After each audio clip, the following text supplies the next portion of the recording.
kepada pemegang nomor undian 049 kamu leken yaitu pentas.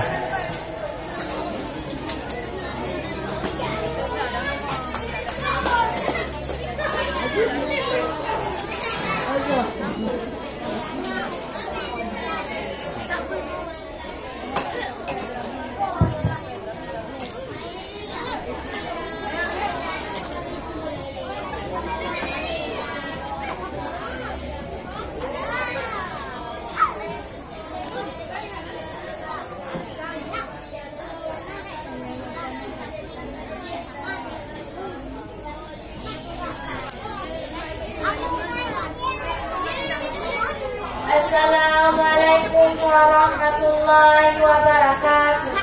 Waalaikumsalam warahmatullahi wabarakatuh. Assalamualaikum warahmatullahi wabarakatuh. Warahmatullahi wabarakatuh. Alhamdulillah, alhamdulillahirabbil alamin.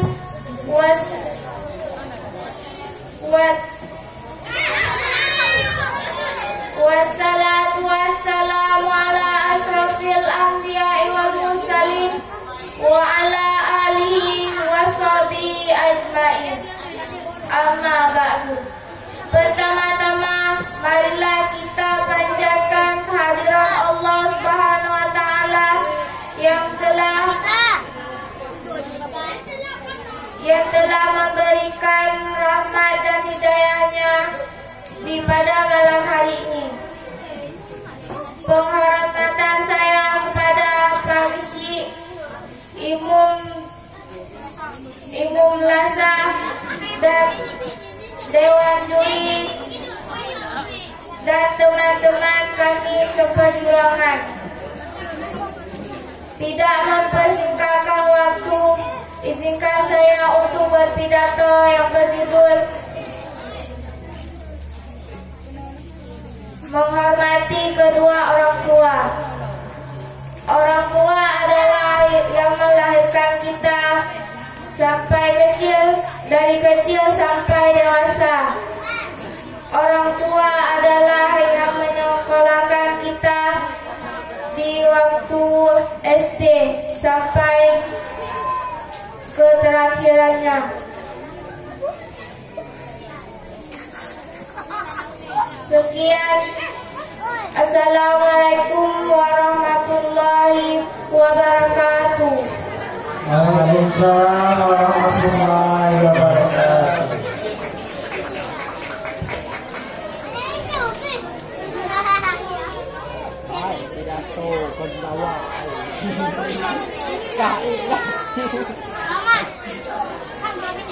Peserta yang bisa tampil, pemegang nomor undian 049 atas nama Tunku Zakiyatun Nufus.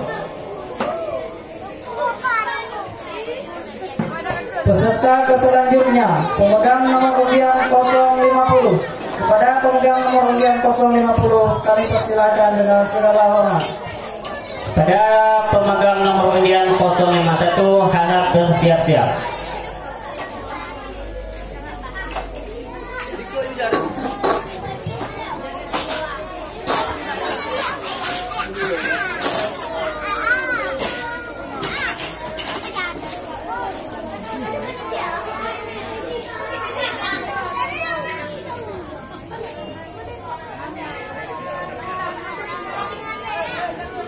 Assalamualaikum warahmatullahi wabarakatuh. Waalaikumsalam warahmatullahi wabarakatuh. Alhamdulillah, alhamdulillahirabbil alamin. Wassalatu wassalamu ala asrafil anbiya'i wal mursalin wa ala alihi wa sahbihi ajmain. Amma ba'du. Pertama-tama, di awal langkah yang paling utama, marilah kita panjatkan kehadiran Allah Subhanahu wa taala yang telah memberi kita kesehatan, sehat badan sehingga kita dapat berkumpul di tempat yang berbahagia ini. Tak lupa pula, marilah kita sanjung sajikan kepangkuan Nabi besar Nabi Muhammad SAW yang telah membawa kita dari zaman jahiliyah yang gelap gulita ke zaman Islamiyah yang terang benderang. Penghormatan saya kepada Pak Gusti Kampung Kabar, penghormatan saya kepada Tuha Ketua Lapan, penghormatan saya kepada Ibu Menasa, penghormatan saya kepada juri-juri yang arif lagi bijaksana, dan penghormatan saya yang paling istimewa adalah kepada kawan-kawan yang saya cintai. Pada kesempatan kali ini, izinkan saya berpidato singkat yang berjudul Pentingnya Menuntut Ilmu. Ilmu sangatlah penting bagi kita. Ilmu sangat penting bagi kehidupan di masa yang akan datang. Ilmu sangat bermanfaat dalam semua aspek kehidupan. Dengan ilmu kita akan lebih mudah. Dengan ilmu kita akan bahagia. Betul apa betul? Hadirin yang dirahmati oleh Allah.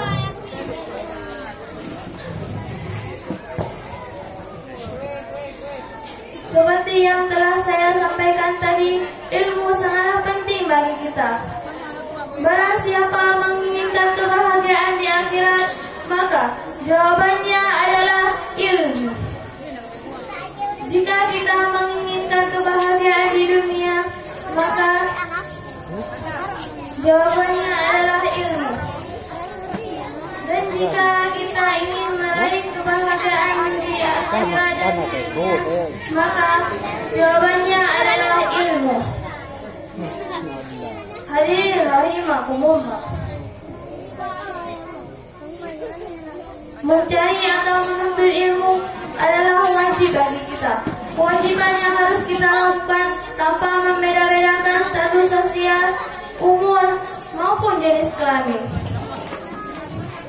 Hal ini sejalan dengan sebuah hadis yang menyatakan, Thalabul ilmi faridatun ala kulli muslimin wal muslimati, yang artinya menuntut ilmu itu wajib bagi muslim laki-laki maupun muslim perempuan. Dan hadis lain menyatakan, Ulubul ilma minal mahdi ilal lahdi, artinya tuntutlah ilmu sejak dari buayan hingga ke liang lahat. Hadirin rahimakumullah.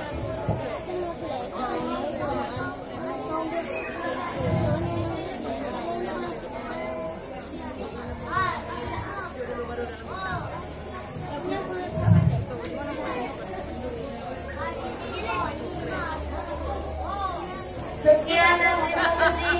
Assalamualaikum warahmatullahi wabarakatuh.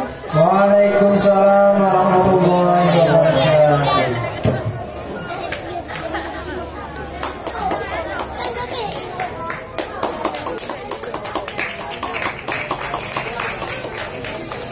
Peserta yang akan tampil, pemegang nomor undian 050 atas nama Tunku Anissa Syahera. Peserta selanjutnya, pemegang nomor undian 051. Kepada peserta undian 051 kami persilakan dengan segala hormat. Kepada pemegang nomor undian 052 harap bersiap-siap.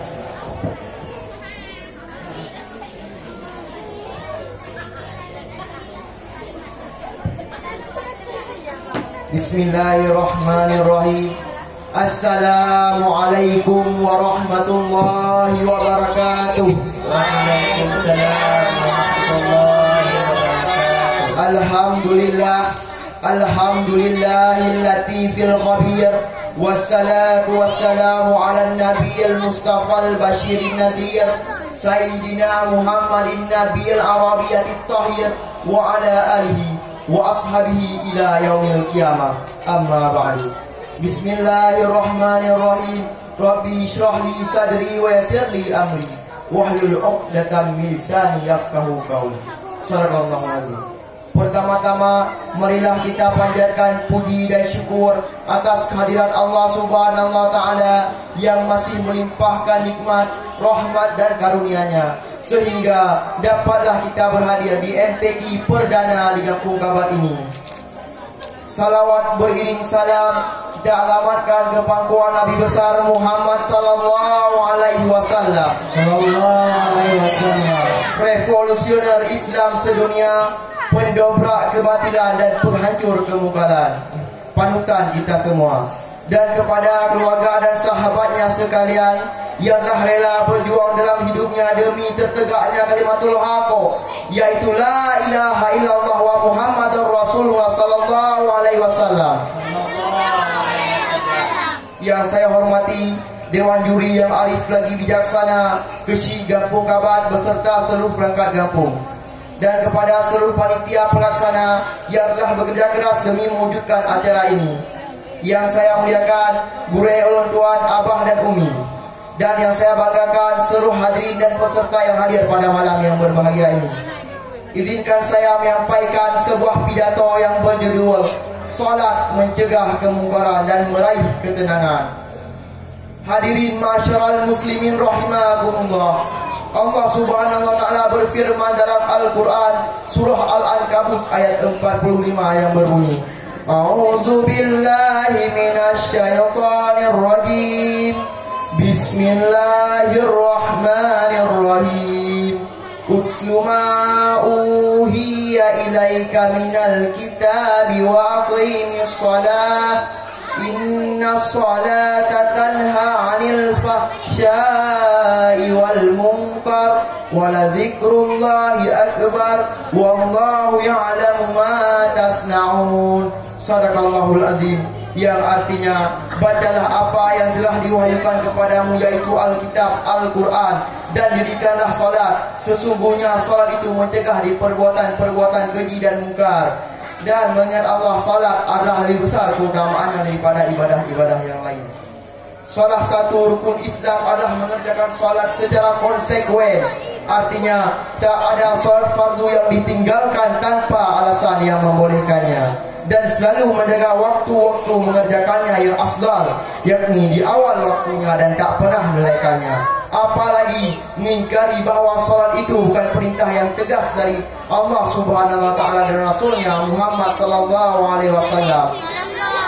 Namun tak ada satu individu pun yang mampu membuktikan secara eksat bahwa salatnya itu sudah cukup baik, beriring dengan keimanannya yang sudah cukup tangguh. Karena hakikatnya hanyalah kepada Allah yang Maha Kuasa semata-mata. Ukuran buruk baiknya salat seseorang itu tidak hanya dilihat dari segi disiplin atau tidaknya ia mengerjakannya, namun lebih jauh lagi, yakni apakah ia mengerjakannya dengan penuh keikhlasan atau tidak. Karena tidak sedikit orang yang mengerjakan salat yang motivasinya hanya untuk mendukung keberhasilannya di dunia sekuler ini. Hanya sebagian kecil saja adanya rasa ketundukan kepada Allah. Oleh karena itu, kita harus senantiasa berintrospeksi diri sekaligus mengevaluasikan nilai ibadah salatnya itu. Dalam arti kata, pernahkah salat yang kita kerjakan dapat mencegah kemungkaran atau tidak? Sebagaimana firman Allah yang telah saya bacakan dalam surah Al-Ankabut, mengatakan dengan tegas bahwa salat dapat mencegah kemungkaran. Hadirin yang berbahagia, adakah seseorang dengan salatnya sudah dapat meninggalkan segala kemungkaran dan kejahatan? Masihkah ia bergelimang maksiat, suka mengunjing atau membicarakan keburukan orang lain? Atau ia masih tertarik dengan permainan judi online yang sangat maraknya saat ini? Bila tidak alih kejahatan, maka salatnya sudah dapat dipandang bagus dan mendapat banyak pahala di sisi Allah Subhanahu wa taala. Tetapi bila seseorang masih terlibat berbagai kejahatan dan penipuan, masih banyak rasa iri dan dengki kepada orang lain, masih duduk mencaci dan mencela orang lain, maka solatnya nyaris tak punya pahala di sisi Allah Subhanahu wa taala. Solatnya tak pernah membawa manfaat bagi dirinya sendiri, apalagi bagi orang lain. Orang semacam ini justru yang menimpa dia sendiri, disengaja atau tidak disengaja.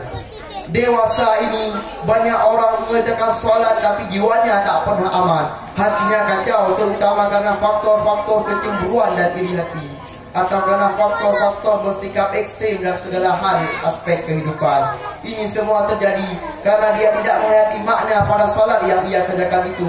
Mungkin mengerjakan solat hanya bertujuan untuk mendapat tempat yang layak dengan adanya interest duniawi. Sangat besar pula kemungkinan interest duniawi itu bisa dicapainya, tetapi jauh dari ridha Allah.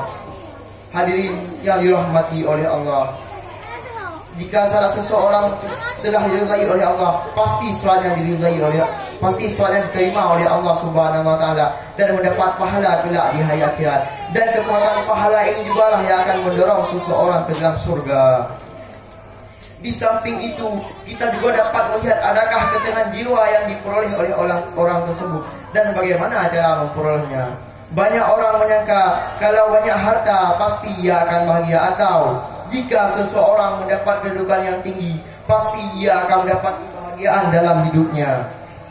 Namun lebih ironisnya lagi, banyak orang ketika mengalami kegagalan atau frustasi, ia lebih memilih untuk mengkonsumsi berbagai jenis narkotika hanya untuk mendapat ketenangan jiwa. Benar adanya, tapi itu semua hanya kepalsuan belaka. Setelah reaksi dari berbagai obat-obat terlarang itu habis, rasa frustasinya malah lebih menjadi. Bahkan efeknya bisa menghilangkan nyawa orang yang mengkonsumsinya.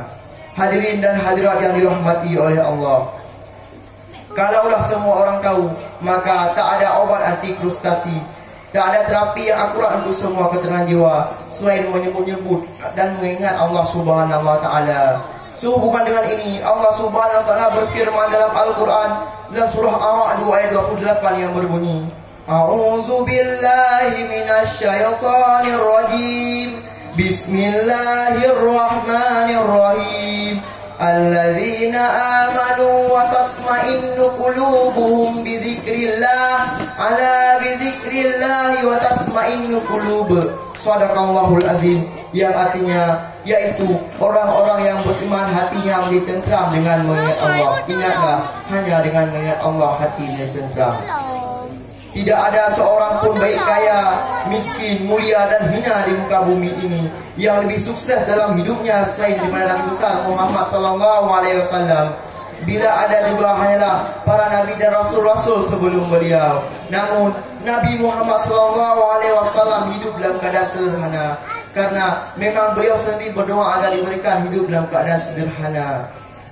Beliau tidak pernah menginginkan harta dan kekayaan yang cukup banyak, walaupun kesempatan untuk itu cukup besar bagi beliau. Nabi Muhammad SAW dapat mengecap kehidupan berbahagia di dunia, apalagi di akhirat kelak nanti. Beliau juga dapat memberi syafaat kepada seluruh umatnya, dan hal itu didapat oleh nabi-nabi sebelum beliau. Nabi Muhammad SAW sangat dicintai oleh para sahabatnya dan sangat disegani oleh kawan, dan ditakuti oleh musuh-musuh beliau. Ini semua karena beliau sangat dekat dengan Allah Subhanahu wa taala. Beliau selalu mengerjakan salat secara teratur dan tak pernah melalaikannya, dan beliau selalu mengingat Allah. Oleh karena itu, kita wajib mencontohi beliau dengan mengerjakan salat secara teratur agar tercegah kemungkaran dan mengingat Allah, agar hati menjadi tentram. Dari pidato yang sudah saya sampaikan dapatlah kita ambil kesimpulan, yaitu salat yang baik dapat mencegah kemungkaran. Bila salat dikerjakan tetapi kemungkaran terus berjalan, berarti salatnya itu belum baik dan khusyuk. Ketiga, menyebut-nyebut dan mengingat Allah dalam kondisi bagaimanapun dapat menenangkan jiwa. Keempat, jangan pernah tinggalkan salat. Jangan terkecoh oleh berbagai kepalsuan di muka bumi ini. Demikian yang dapat saya sampaikan. Lebih dan kurang saya mohon maaf. Pak Ranup yang hana mirah, Pat penerah yang hana bajau, Pat tuto yang hana salah, hana ba'awaina ba'dudau. Wabillahi taufiq wal hidayah. Wassalamualaikum warahmatullahi wabarakatuh. Waalaikumsalam.